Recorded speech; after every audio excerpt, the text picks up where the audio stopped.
রাগের মাথায় হয়তো আপনি মানুষকে অনেক কটু কথা বলে ফেললেন। তারপর আপনার রিয়ালাইজ হলো যে আপনি তো অনেক কিছু বলে ফেলেছেন। আপনার মনে হলো তার কাছে ক্ষমা চাওয়া উচিত এবং তার কাছে আপনি ক্ষমাও চেয়ে নিলেন। কিন্তু আপনি যে রাগের মাথায় তাকে যে কথাগুলো বলেছেন, কলিজা ফেটে যাওয়া কথা, বুঝেন? মানে এমন কথা বলেছেন যে তার কলিজা ছিঁড়ে, মানে এটা হয়তো আমরা দেখতে পারি না, এটা ইন্টারনাল একটা ইস্যু। কিন্তু অনেক মানুষের কথা এমন হয় যে কলিজা ছেদ করে বের হয়ে যায়। তো আপনি ক্ষমাও চেয়ে নিলেন এইসব কথা বলার পর। তাহলে কি সব ঠিক হয়ে যাবে? আসলে তাকে বলা কথা তার মনে হৃদয়ে গেঁথে গেছে। সে কিন্তু এগুলো সারা জীবন মনে রাখবে। তো মানে মানুষের কথা বলার আগে অবশ্যই একটু চিন্তা ভাবনা করে কথা বলি আমরা।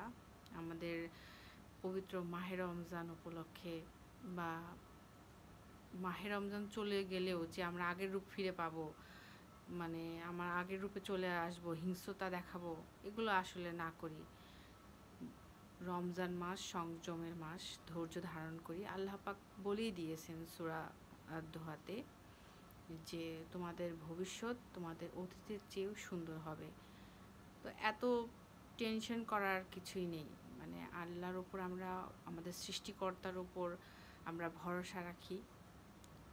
হয়তো আজকের দিনটা আপনার জন্য খুব কঠিন হয়ে যাচ্ছে, দেখবেন যে আপনার দুঃখ হচ্ছে, আপনি কিন্তু দুঃখের দরজার পরে ওই পারে কিন্তু আপনার জন্য আলো অপেক্ষা করছে। দেখবেন এক সাইডে যদি আমাদের পৃথিবীতে মানে রাত হয়, অন্য সাইডে কিন্তু দিন হয়। তো মানুষের কষ্ট, মানুষের জীবনে চড়াই উতরাই তো থাকবেই। তো এগুলা কিন্তু ক্ষণিকের জন্য। অনেক সময় আমরা হচ্ছে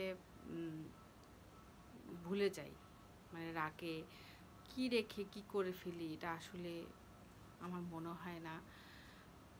মানে এখন যত দিন যাচ্ছে রিয়ালাইজের ভাবনাটা তত দিন দিন বেড়ে যাচ্ছে। তো এগুলোই মানে আমি নিজেকে আগে শুধরাই।